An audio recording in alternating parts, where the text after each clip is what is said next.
여러분 안녕하세요. 반갑습니다.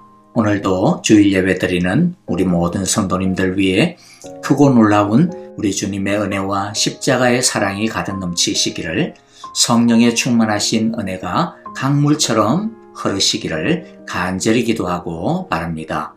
함께 우리 마음을 모아 찬양을 드리면서 주님 앞에 예배 드리겠습니다.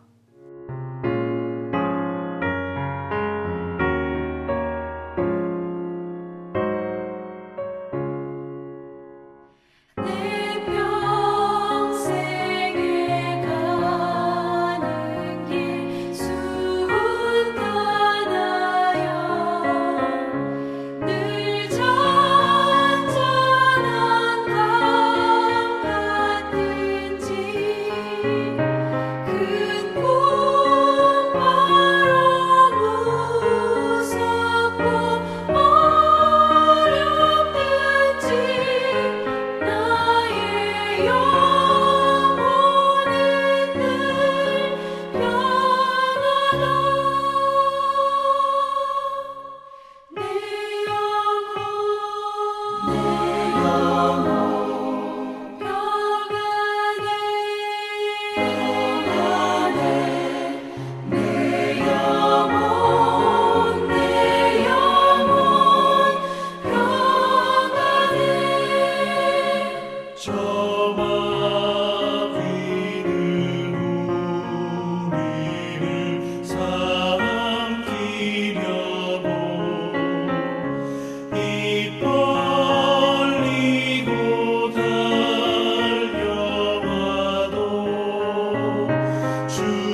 헤치는 자 너의 우편에 그늘 되시니 낮의 해와 밤의 달도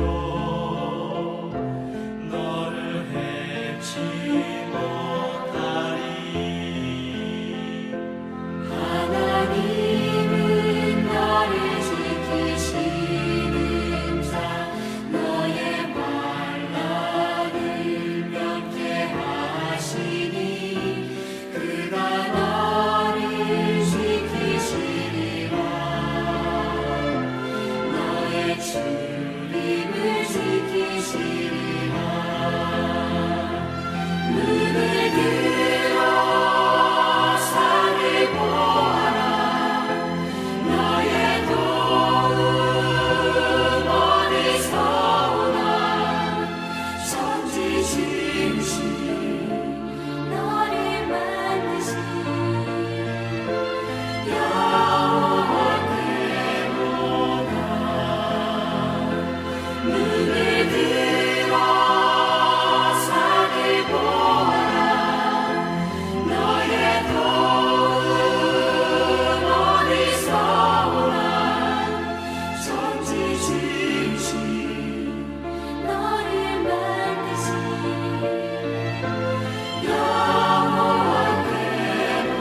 여호와께로다. 천지 지으신 너를 만드신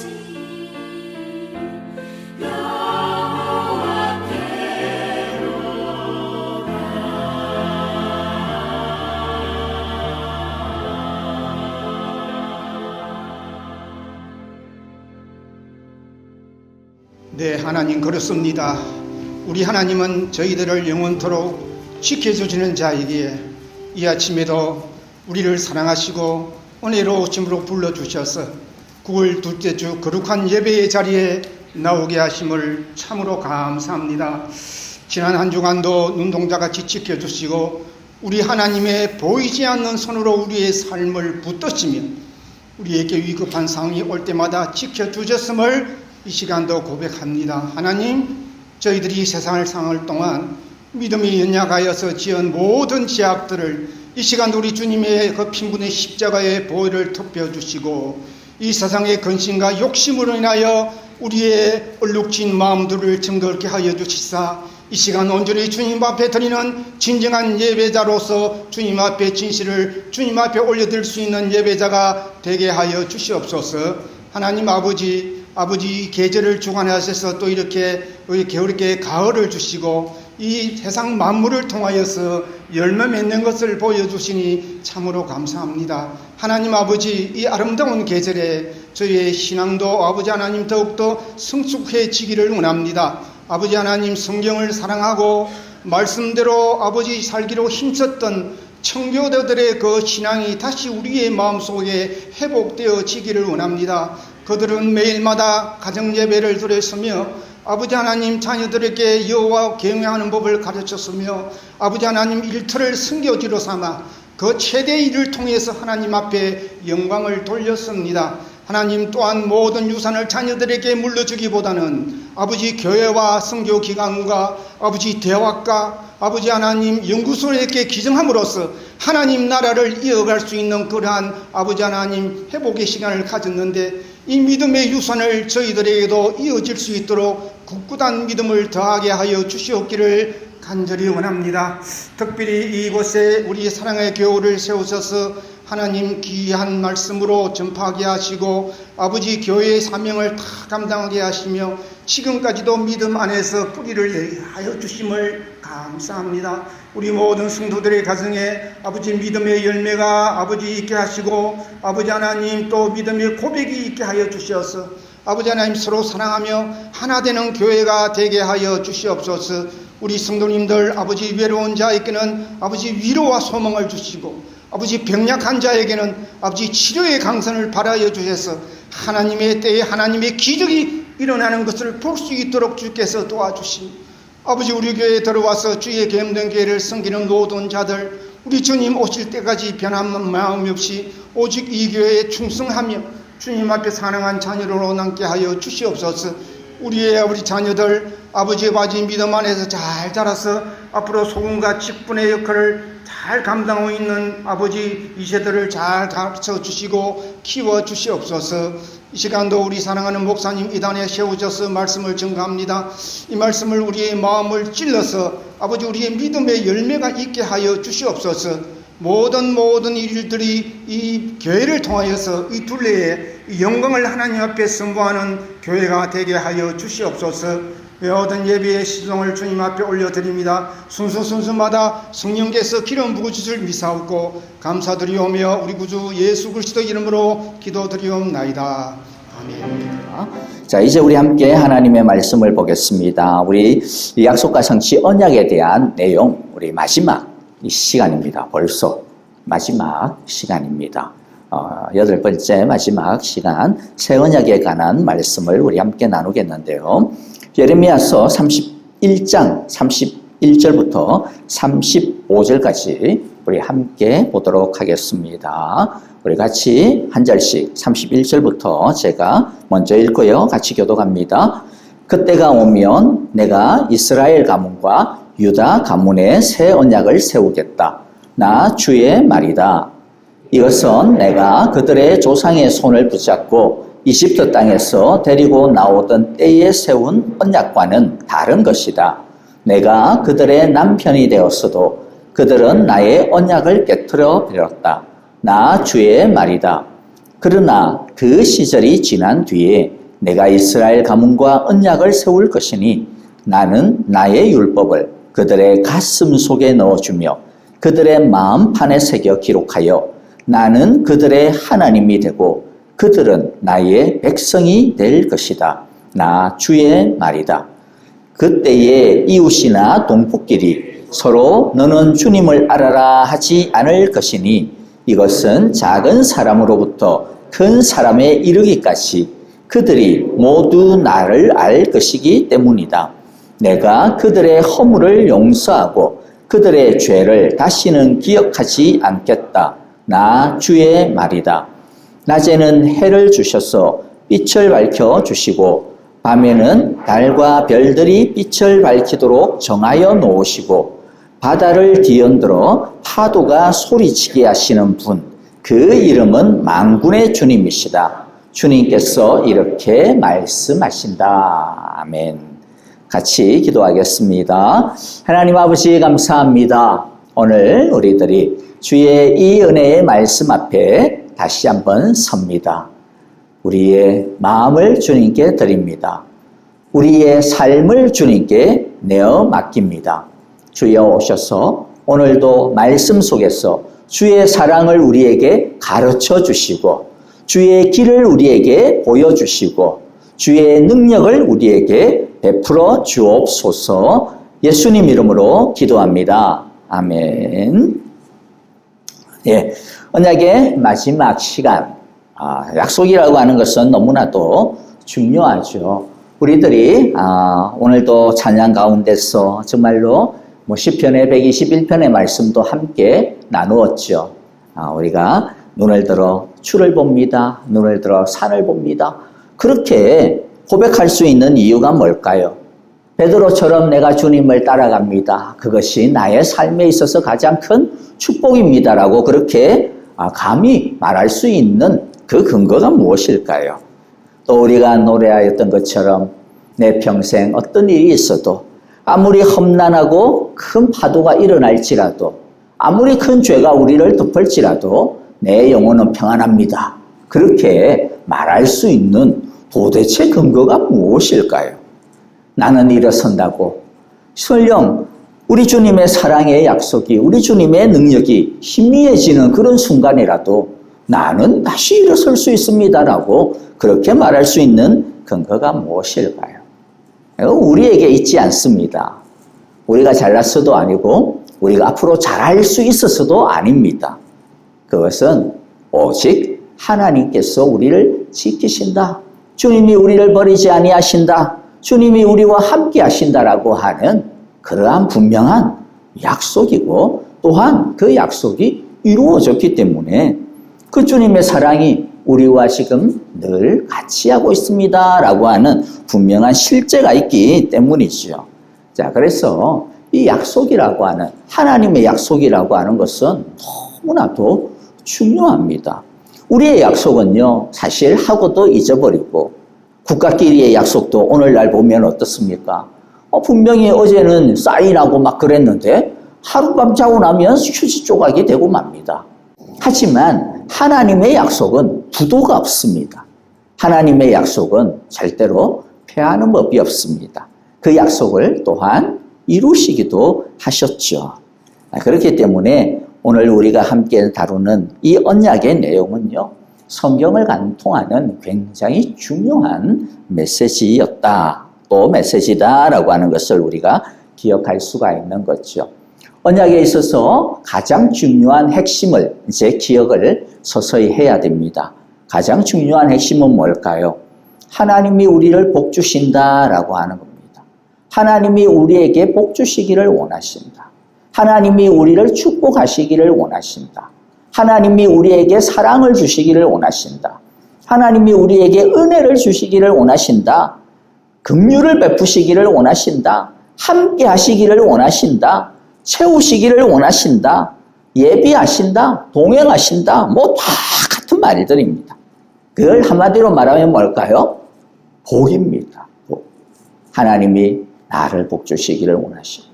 하나님이 우리를 복 주시기를 원하시구나. 그래서 창세기 1장 28절에 보면 뭐라고 이야기합니까? 하나님이 그들에게 복을 베푸셨다. 그리고 난 다음에 하나님의 언약의 말씀들이 쫙 선포가 됩니다. 하나님께서 이 약속을 계명을 주시는 이유가 뭐예요? 그게 우리에게 복의 길이기 때문이다라는 것이죠.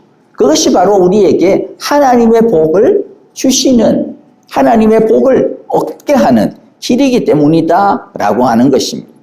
그래서 언약에 있어서 우리가 주목해야 하는 것은요, 보면 이런 명령도 있고, 이렇게 해야 돼, 이렇게 하지 마, 선악과 따먹으면 안 돼, 이런 여러 가지 말씀들이 있어요.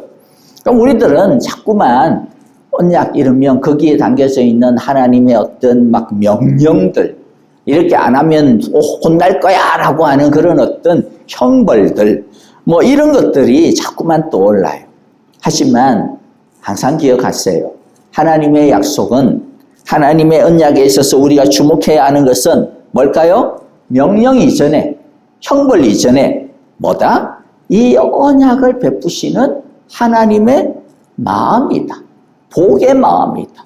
복 주시고자 하시는 하나님의 그 소원이다라고 하는 것을 우리가 꼭 기억하기를 원합니다. 그래서 우리들이 항상 기억하셔야 돼요. 그래서 하나님의 우리들이 매일 예배, 그 다음에 매일 말씀 통독을 통해서 많은 성경을 이제 읽었습니다. 벌써 성경 통독 같은 경우는 10기. 그러니까 이걸 갖다가 겹치는 게 있으니까 다 하시는 못하신 분들 있겠지만 적어도 5번 이상 하시는 분들 성경 통독을 벌써 5번 이상 하신 분도 있을 거예요. 근데 성경을 읽을 때까지 이제 읽으면서 항상 우리가 발견하고 우리가 그 속에서 캐치해야 되는 가장 중요한 것이 뭐냐면, 야, 내가 앞으로 어떻게 살아가야 되지? 내가 여기서 어떻게 해야 되지? 라고 하는 나의 삶의, 내 발의 등불, 내 길의 빛을 갖다가 발견하는 것도 중요한데, 그런데 그것이 잘못되어지지 않으려면 무엇을 먼저 우리들이 알아야 될까요? 하나님의 마음이에요. 나를 사랑하시는 하나님의 소원입니다. 그걸 바로 알지 못하면 하나님의 말씀은 우리에게 족쇄가 됩니다. 하나님의 말씀은 우리에게 무거운 짐이 되어집니다. 하나님의 말씀은 우리에게 너무나도 무서운 호랭이 같은 그런 것이 되어지는 거죠. 하나님의 말씀은 그것이 어떤 말씀이든 그 말씀 가운데는 뭐가 있다? 나를 복 주시기를 원하는 아버지의 마음이 담겨져 있다라고 하는 것을 우리가 꼭 기억해야 된다. 자, 그러면 이 복이 언약 가운데 이때까지 어떻게 나타났습니까? 어떻게 보면 언약을 갖다가 이제 좀 정리하는 시간입니다. 오늘은 첫 번째는요, 이 창조의 언약에서는 우리를 복 주시겠다라고 하시는 이 하나님의 이 약속이 어떻게 나타났어요? 내가 너희를 하나님 나의 형상으로 만들겠다. 나의 형상으로 만들겠다. 형상이라고 하는 것은 뭐예요? 카피라고 했습니다. 카피, 이미지, 카피입니다. 카피가 되려면 뭐가 있어야 돼요? 원본이 있어야 됩니다. 원본.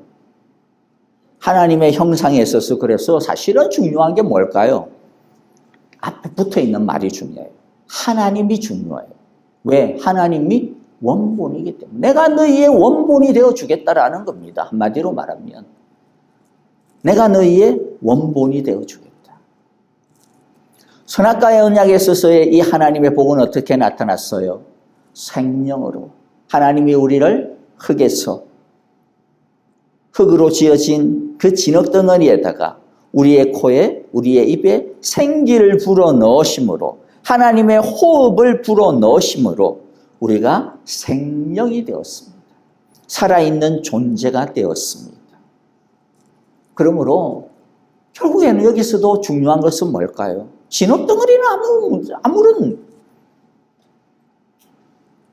의미가 없죠. 그 진흙덩어리가 뭐가 되었다? 움직이는 존재, 생각하는 존재, 결정하는 존재, 살아가는 존재, 자신의 의지를 가지고, 자신의 사랑을 가지고, 자신의 결단을 가지고, 자신의 용기를 가지고 살아갈 수 있는 존재, 생명이 되었다라고 하는 게 중요하죠. 근데 생명이 되게 하신 그 힘이 뭐예요? 하나님의 호흡입니다. 하나님의 호흡이 없으면 생명이 될 수가 없어요. 그러므로 여기서도 중요한 게 뭐예요? 하나님이에요, 하나님. 아담의 언약에서는 여인의 후손으로, 이 여인의 후손은 하나님께서 주시는 약속이죠. 노아의 언약에서는 무지개로, 그 모든 것들이 파괴가 되었지만은, 그러나 하나님께서 방주로 안아주시고, 그 방주 안에서 그들의 생명을 보존하여 주시고, 그리고 폐허가 된 그곳에서 다시는 내가 너희를 멸하지 않겠다. 물로 멸하지 않겠다라고 하신 그 폐허 가운데서도 다시 시작하게 하시는 하나님의 언약이었습니다. 노아의 언약에서는 아들을 주시겠다라고 하시는 것으로 다윗의 언약에서는 왕과 왕국으로 주시겠다라고 하는 것이었죠. 가장 중요한 것이 뭡니까? 사실은 이 모든 것에서 이 가장 중요한 것은요, 하나님입니다.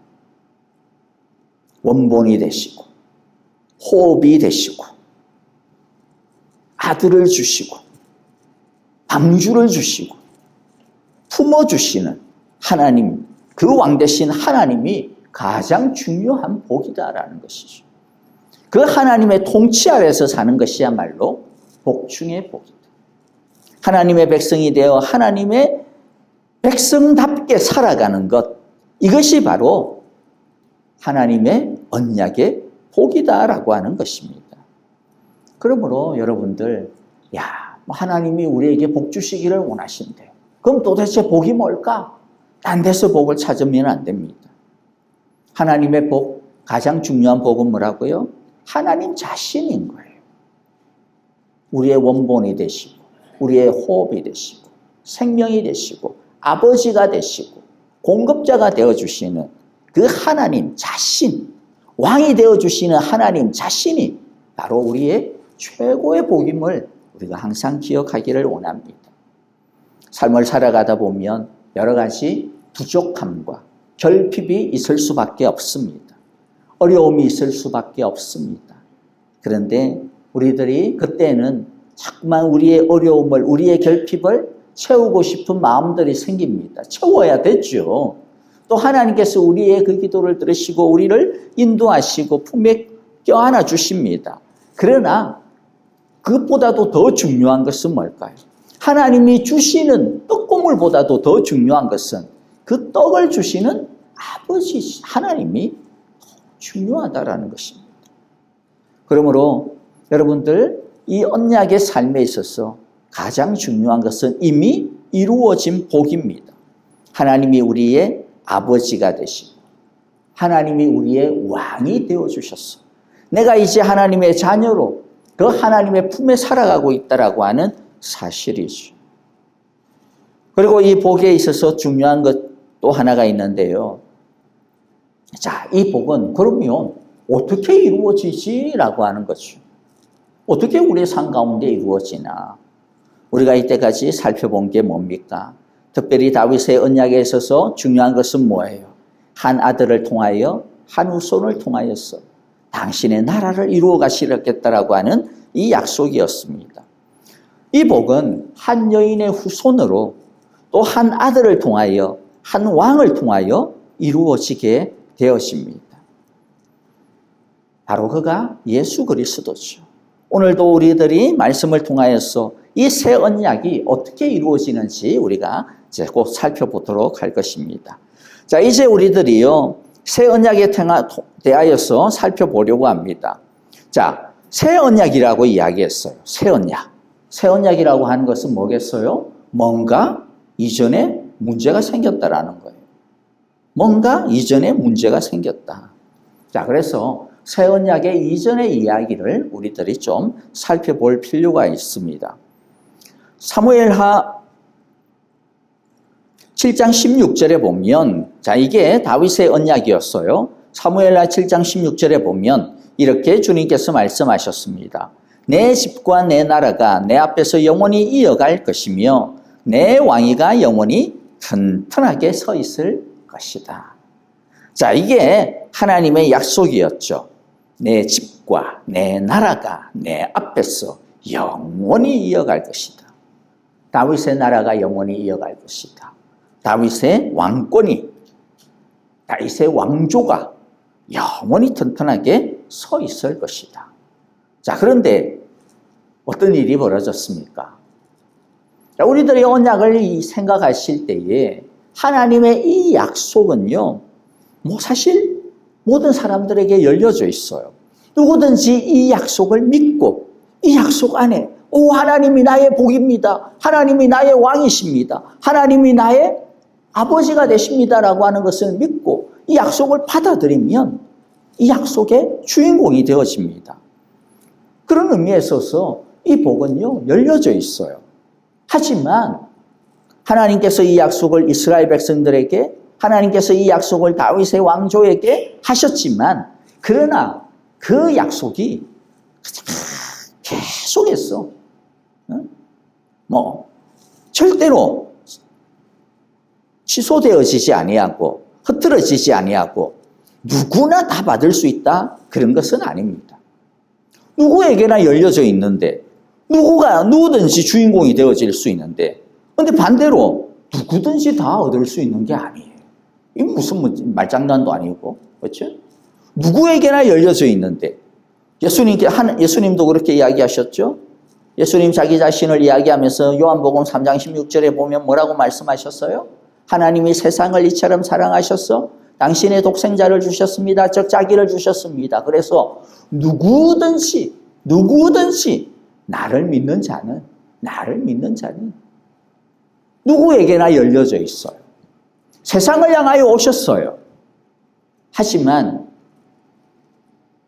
세상을 위하여서 오신 그 예수님이 모든 사람을 위해서 죽은 것은 아닙니다. 세상을 위하여 돌아가셨는데 모든 사람을 위하여 돌아가신 것은 아니에요. 이 차이가 뭘까요?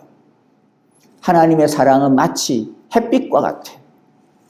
해가 뜨면 그 해는 말씀에서 이야기한 것처럼 악한 자나 선한 사람이나 다 골고루 비춥니다. 누구에게나 비춥니다. 하지만 그 햇빛을 가리워 버리면 어떻게 될까요? 그 햇빛을 받지 않습니다. 그 햇빛이 비춰지는 그 햇빛을 내 것으로 받으려면 내가 그 빛 아래에 있어야 돼요.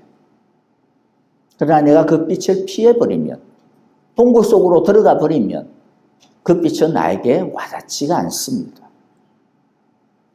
하나님의 언약은 누구에게나 열려져 있지만 예수님의 사랑은 누구에게나, 이 세상 모든 죄인들을 향하여 열려져 있지만, 그러나 모든 죄인들이 그 사랑을, 그 언약을 받지는 못합니다.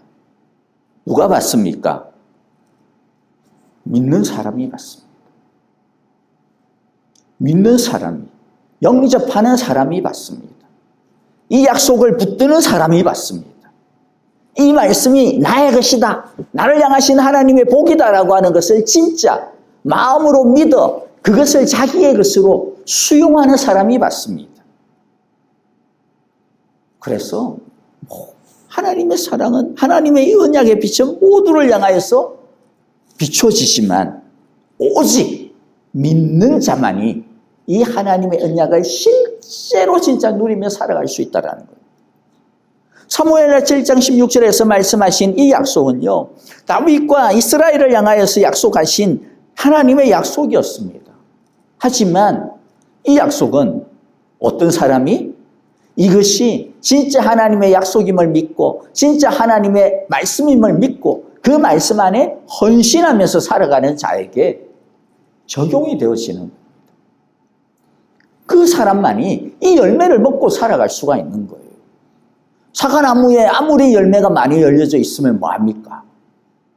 그 열매를 쳐다보지도 아니하고 그 열매를 따먹지도 아니하면 아무 의미가 없는 거죠. 그냥 보고 즐기는 것으로 끝난 거죠. 그 열매는 땅에 썩 떨어져 가지고 썩 없어지고 말 것입니다. 오직 손을 뻗어서 그 열매를 따먹는 사람만이 그 열매의 단맛을, 그 열매의 영양분을 섭취할 수가 있는 거죠. 하나님의 이 약속, 하나님의 이 사랑 누가 받습니까? 오직 하나님의 이 약속을 나의 것으로 알고 손을 뻗어서 그 약속을 쥐는 사람입니다. 그 약속을 붙드는 사람입니다. 마음을 열어서 이 말씀을 내 마음에 담는 사람이 오직 이 말씀을 붙드는 거죠. 그런데 이스라엘 백성들이 어떻게 했습니까? 이스라엘 왕들이 어떻게 합니까? 이 말씀을 안 받아요. 사과나무가 열려져 있으니까 나는 계속 배부를 거야 라고 생각을 했던 것 같아요. 하나님의 약속은 꽃을 피우고 지금 열매를 맺고 있는데 이 왕들은 이 말씀을 안 받습니다. 그래서 그들은 어떻게 됩니까? BC 721년에 북이스라엘 왕국은 아시리아에 멸망을 합니다. BC 586년에 남쪽 유다마저도 신바벨로니아에게, 느부갓네살 왕에게 멸망을 당합니다. 언약을 주었는데 이 언약이 없어져 버렸어요. 하나님의 탓이 아니죠. 하나님은 계속해서 이 선지자들을 보내어서 돌아오라고 촉구했습니다. 잘못 가고 있다라고 계속 막았습니다. 하지만 그들은 막는 울타리마저 또 뛰어넘어가 버렸습니다. 붙잡는 하나님의 손마저 또 뿌리치고 달려가 버렸습니다. 그래서 이 언약은 결국 마치 없어져 버렸어요. 이것이 바로 지금 예레미야의 시대의 상황입니다. 예레미야가 지금 이 말씀을 선포하고 있는 이때는요, 바로 BC 586년입니다. 남유다가 멸망하고 있는 시점에 이 말씀을 하고 있는 거예요. 너희들이 왜 망한 줄 아니? 너희들이 나의 하나님의 약속을 잊어버렸기 때문에. 잊어버린 게 아니죠. 어떻게 보면 하나님의 약속을 거부했기 때문이에요. 너희들이 그 하나님의 약속을 피해버렸기 때문이야라는 것이죠. 그러나 하나님께서는 이제 뭐라고 말씀합니까? 31절에 보니까 그때가 오면 내가 이스라엘 가문과 유다 가문에 새 언약을 세우겠다. 새 언약을 세우겠다. 이 말은 무슨 말입니까? 너희들은 나의 언약을 버렸지만, 너희들은 나의 언약을 파기했지만, 너희들은 나의 언약을, 나의 약속을, 나의 사랑을 쓰레기통에 처박았지만 나는 다시 세우겠다라고 하는 것이죠. 새 언약을 다시 세우겠다 말씀합니다. 먼저 새 언약이 무엇인지 잠깐만 우리가 좀 정리를 하고 그 다음에 이 새 언약 속에 담겨져 있는 하나님의 마음을 우리들이 조금 읽고 마무리하도록 하겠습니다. 자, 이 새 언약이 뭘까요? 자, 이 새 언약이라고 하는 것은요, 성경에 보면 이미 우리에게 이것이 무엇인지 분명하게 가르쳐 주고 있습니다. 자, 31절에 먼저 보면 그때가 오면 이렇게 했습니다. 그때가 오면. 자, 구약 성경에서의 그때 특히 선지자들에게 있어서의 그때라고 하는 말은 어떤 뭔가 이렇게 하나의 어떤 시점을 이야기합니다. 그때라고 하는 것은 메시아가 임하는 때입니다. 그때라고 하는 것은 하나님의 종말의 때입니다. 그때라고 하는 것은 하나님의 약속이 성취가 되어지는 그때를 이야기합니다. 그때에, 주님의 때에 이제 그런 말들로 많이 하고 있죠. 그러므로 새 언약이라고 하는 것은요, 그냥 무조건 아무거나 새롭게 이야기하는 것을 새 언약이라고 이야기하지 않습니다. 새 언약은 그때에 이루어질 하나님의 약속을 이야기합니다. 그럼 도대체 그때가 뭘까요?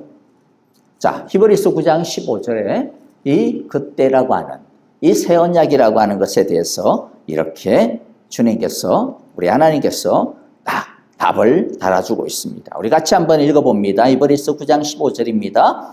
그러므로 그리스도는 새 언약의 중재자이십니다.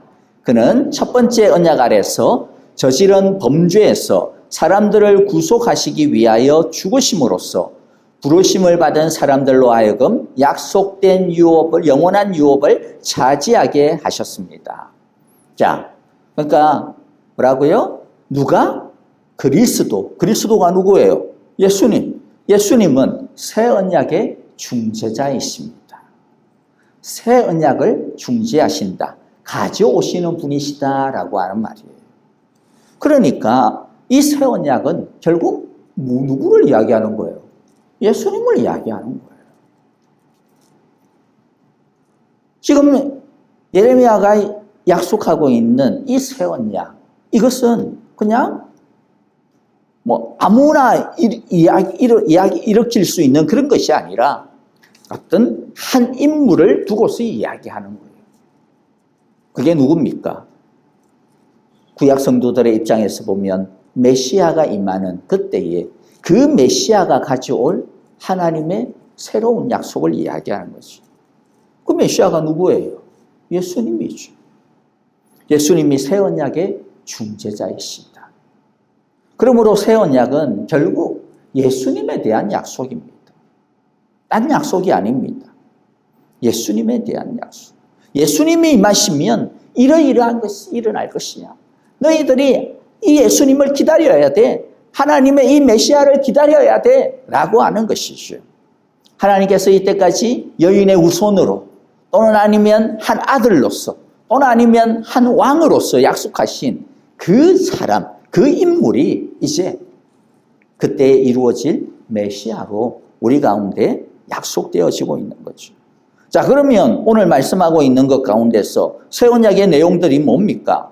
한번 이렇게 조금 순서를 바꾸어서 제가 말씀을 보도록 할게요. 첫 번째는요, 34절입니다. 우리 같이 한번 읽어봅니다. 34절. 그때에 이웃이나 동포끼리 서로 너는 주님을 알아라 하지 않을 것이니 이것은 작은 사람으로부터 큰 사람에 이르기까지 그들이 모두 나를 알 것이기 때문이다. 내가 그들의 허물을 용서하고 그들의 죄를 다시는 기억하지 않겠다. 나 주의 말이다. 메시아이신 예수님이 오셔서 하시는 일이 뭡니까? 완전한 용서예요. 완전한 용서. 다시는 기억하지 아니하시고 주님께서 우리에게 가져다 주실 그 완전한 용서. 이것보다도 지금 이들에게 있어서 중요한 것이 없죠. 왜냐하면 이들은 범죄함으로 말미암아 성전도 불타고 예루살렘 성도 불타고 모든 것들이 다 파괴가 되어져 가고 있는 이러한 상황이기 때문이죠. 이러한 때에 하나님께서는 말씀합니다. 내가 너들의 마음 가운데 있는 그 부끄러움과 그 수치와 그 공포와 그 죄의식 모든 것들을 내가 용서하고 다시는 기억하지 않겠다. 바로 그때가 임할 것이다라는 것이죠. 그 다음 33절을 봅니다. 33절 우리가 같이 읽어봅니다. 그러나 그 시절이 지난 뒤에 내가 이스라엘 가문과 언약을 세울 것이니 나는 나의 율법을 그들의 가슴 속에 넣어주며 그들의 마음판에 새겨 기록하여 나는 그들의 하나님이 되고 그들은 나의 백성이 될 것이다. 나 주의 날이다. 그때가 되면 뭐가 생긴다고요? 나의 율법을, 나의 말씀을 그들의 가슴 속에 넣어주겠다. 그들의 마음판에 새겨주겠다라고 말씀합니다. 이것은 성령을 보내주셨어. 성령께서 우리 마음 가운데 영원히 떠나지 아니하시고 우리와 함께 거하시며 살아가실 것에 대한 약속입니다. 그래서 이 새 언약이라고 하는 것은요, 예수님의 오심으로, 예수님의 십자가로, 예수님의 죽으심으로, 예수님의 부활로, 예수님의 다시 살아나심으로 성취가 되어지죠. 그리고 그 예수님께서 우리에게 성령을 보내주셨어. 이제 그 성령님께서 우리를 떠나지 아니하시고 우리 마음판 가운데 마치 새겨졌어. 우리 마음판 가운데 마치 말씀의 이 돌판을 갖다가 새겨가지고 이 말씀이 우리 가슴에 날마다 우리의 이 신앙 양심을 갖다가 새기며 두드리며 주님 앞에 엎드릴 수 있도록 우리를 이끌어 주시는 그러한 성령의 임하심으로 성취가 되어지는 것이죠. 자, 이제 우리가 마지막으로 이 새 언약 속에 담겨져 있는 하나님의 마음들을 우리들이 살펴봄으로써 말씀을 좀 마무리하려고 합니다. 새 언약의 내용들에 대해서 제가 저번에도 항상 이야기했지만은 이번 언약 시리즈를 이야기하면서는 그 언약들에 담겨져 있는 하나하나의 내용들에게 집중하기보다는 왜 이 언약을 주셨을까 하는 하나님의 마음에 좀 집중을 해보고자 이야기했습니다. 자, 우리가 새 언약의 내용에 대해서는 세 가지만 기억하시면 돼요. 이 새 언약은 예수님에 대한 거구나. 예수님이 이 새 언약을 가져오시는 분이시구나. 그 새 언약을 이야기할 때 엉뚱한 것에다가 자꾸만 적용을 하면 안 돼요. 새 언약은 누구에 대한 거다? 예수님에 대한 거다. 자, 그래서 언약의 주인공은 예수님이 됩니다. 그 다음에 이 새 언약의 내용은 뭐다? 두 가지구나. 하나는 예수님께서 우리에게 주실 완전한 용서. 그 다음에 두 번째는 뭐였어요? 예수님께서 우리에게 주실 성령의 은혜구나 라고 하는 것이었습니다. 자, 이제 세 번째 마지막으로 새 언약 속에 담겨져 있는 하나님의 마음을 우리들이 이제 좀 살펴보려고 합니다. 첫 번째는요, 새 언약이라고 하는 이 말에 오해를 하면 안 됩니다. 새 언약이다 그러니까 이전의 언약은 하나님께서 이제 폐기시켜버리고 이전과는 전혀 새로운 다른 그러한 어떤 언약을 세웠다라고 그렇게 오해를 하시면 안 됩니다. 물론 이전의 언약은 폐기가 된 거나 마찬가지입니다. 누구에 의해서? 사람들에 의해서. 사람들이 약속을 안 지켰어. 사람들이 그 언약을 무시했습니다. 사람들이 그 언약을 포기해버렸습니다. 그래서 그 언약은 그야말로 산산조각 나버리고 말았습니다. 무너져버리고 말았습니다. 그런데 하나님께서 그 언약을 다시 세우겠다, 회복하시겠다라고 말씀을 하고 있습니다. 이 새 언약은 그렇기 때문에 오히려 재건설입니다. 회복입니다. 무너진 것을 다시 세우는 과정이요, 작업입니다. 그것은 뭘까요? 하나님께서 한 번 세우신 그 사랑은 절대로 포기하지 않는다라는 것. 새 언약을 우리에게 주시겠다라고 하는 것은 너희는 파괴하는 자지만은 나는 건설하는 자다라는 것. 우리는 날마다 하나님의 말씀을 어기지만은 하나님은 우리를 다시 주님의 그 품으로 일으키시고 불러주신다라고 하는 말씀입니다.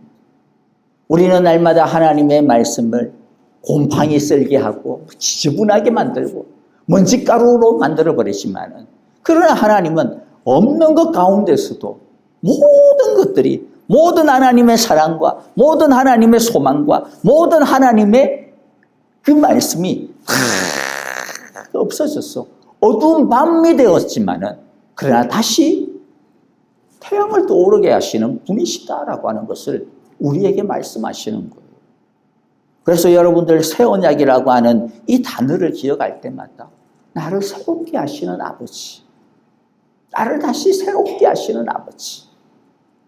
우리가 먼지 구덩이 가운데 있다 할지라도 설령 그런 분들은 아무도 없겠지만 내가 주님을 갖다가 너무 떠나가시고 내가 주님의 말씀을 너무 떠나가시고 내 마음 가운데 믿음이 다 사라진 예수 안 믿는 사람하고 거의 뭐 진배가 없이 그렇게 산다 할지라도 하나님은 뭐예요? 그곳에서도 나는 다시 시작할 거야. 그곳에서도 나는 다시 너를 일으켜 세울 거야. 그곳에서도 다시 너를 부를 거야 라고 하는 하나님의 이 열심을 우리들이 꼭 기억하기를 원합니다.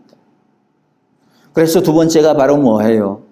새롭게 하시는 하나님의 열심입니다. 새롭다라고 하는 이 마음에는 건축하시는, 포기해버렸지만은 다시 일으켜 세우시는 하나님의 이 열심을 우리가 기억하기를 원합니다.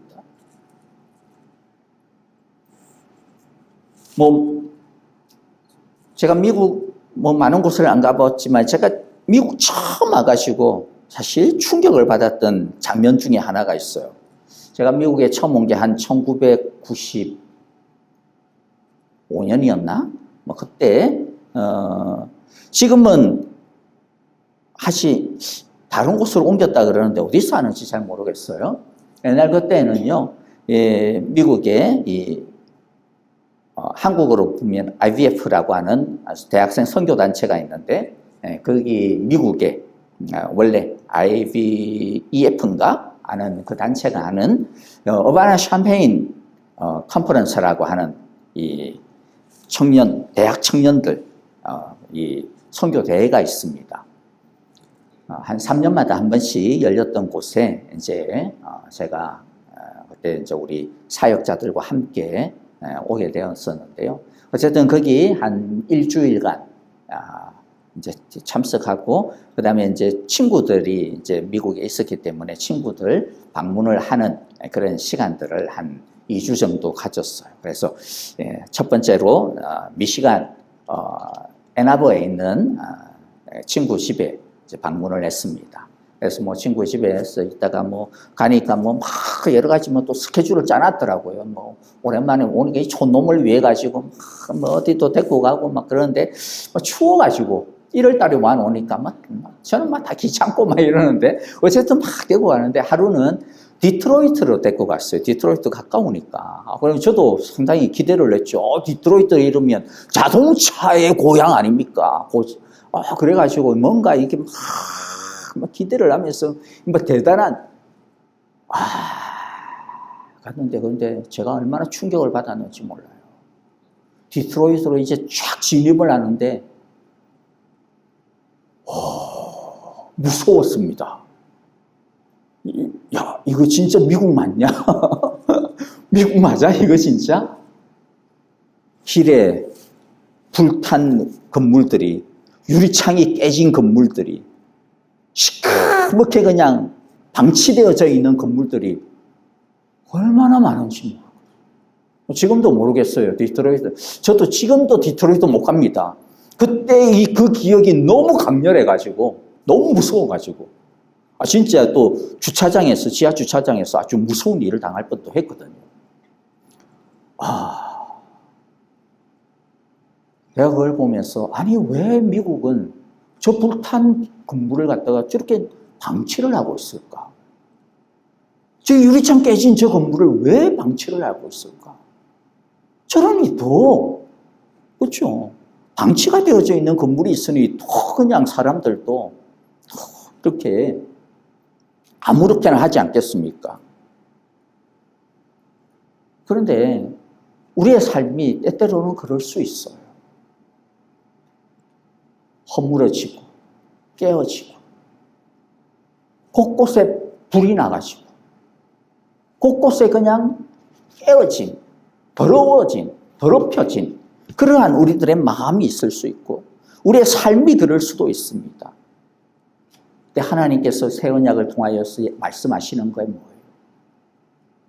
그들이 예루살렘 성전을 다 불태워버렸고 그들의 죄로 인하여서 예루살렘 성이 다 파괴가 되었지만 그러나 하나님은 그 가운데 오시겠다라는 겁니다.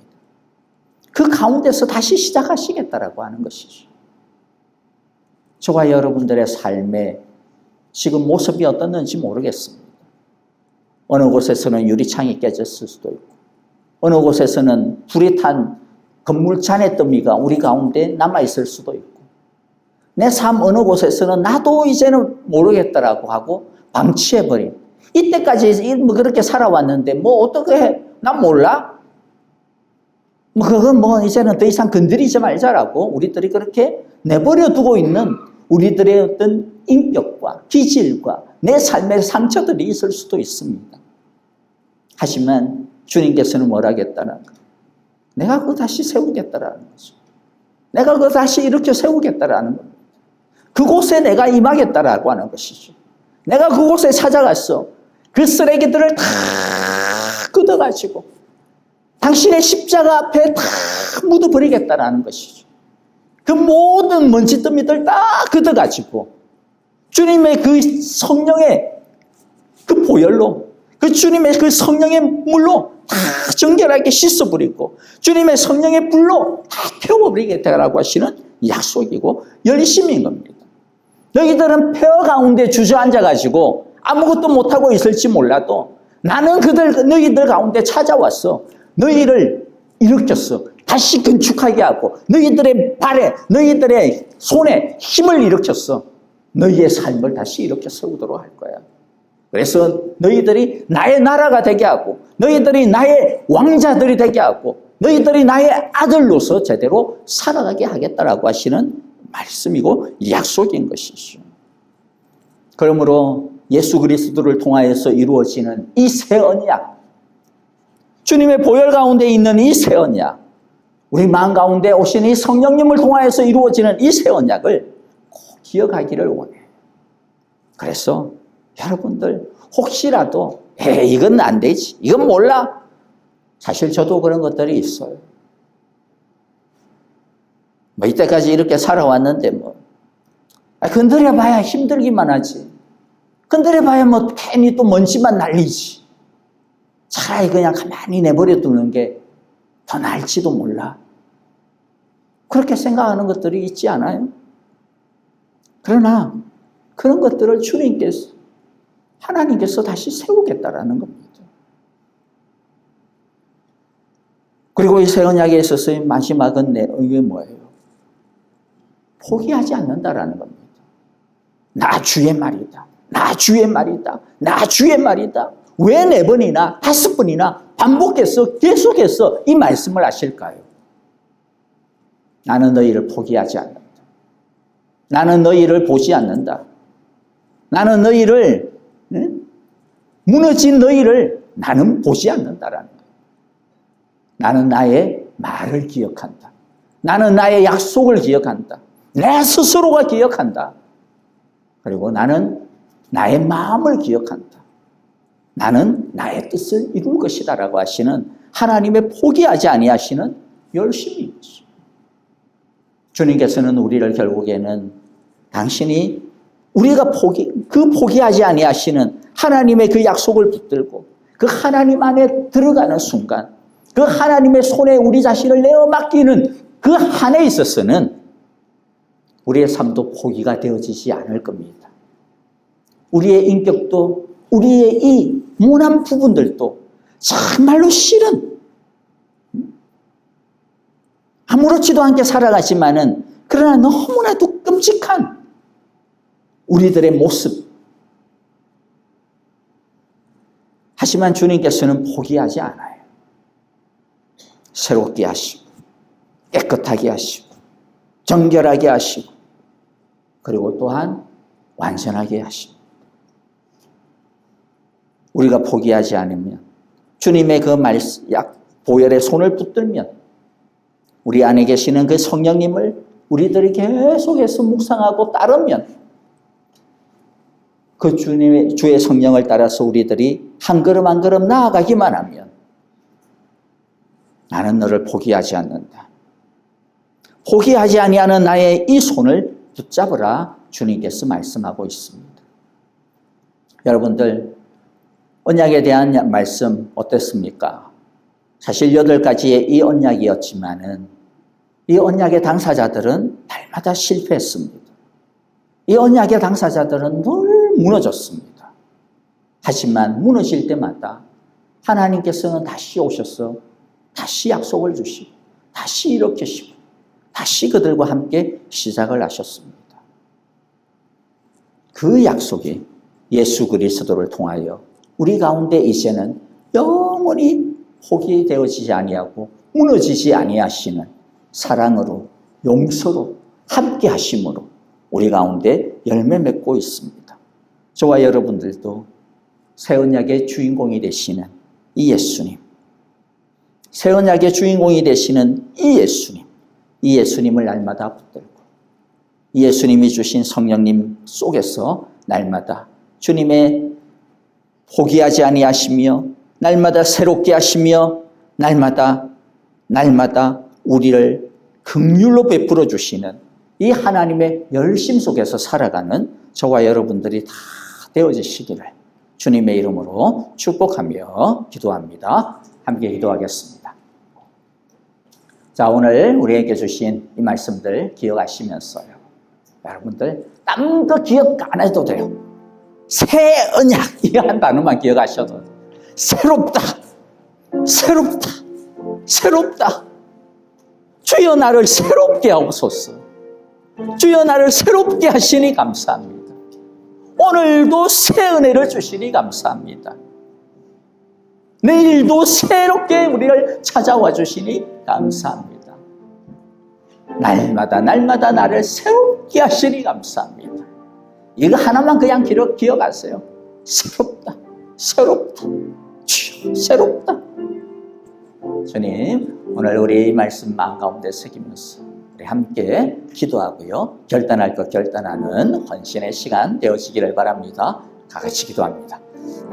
하나님 아버지 감사합니다. 새롭게 하시는 은혜를 감사합니다. 날마다 새롭게 주시는 사랑을 감사합니다. 날마다 새롭게 우리에게 베풀어 주시는 그 은혜를 감사합니다. 주님, 우리의 모습이 어떻든지 또 우리의 교회의 모습이 어떻든지 실망스러운 모습도 있고 보기 싫은 모습도 있고 기억하기 싫은 것도 있을 수 있지만은 그러나 주님께서 폐허 가운데 오심을 주님께서 불탄 그 자리 가운데 오심을 주님께서 무너진 그 자리를 포기하지 않으심을 감사하고 주님 그것을 기억하며 오히려 기억하기 싫고 보기 싫고 끔찍하고 부끄럽고 낙심이 되고 소망이 없는 그때에 우리를 위하여 날마다 새롭게 오시는 그 하나님의 열심을 기억하고 그 주님의 사랑을 기억하고 주님 앞에 엎드리게 하시고 주의 말씀을 붙드는 우리 모두가 되게 하여 주옵소서.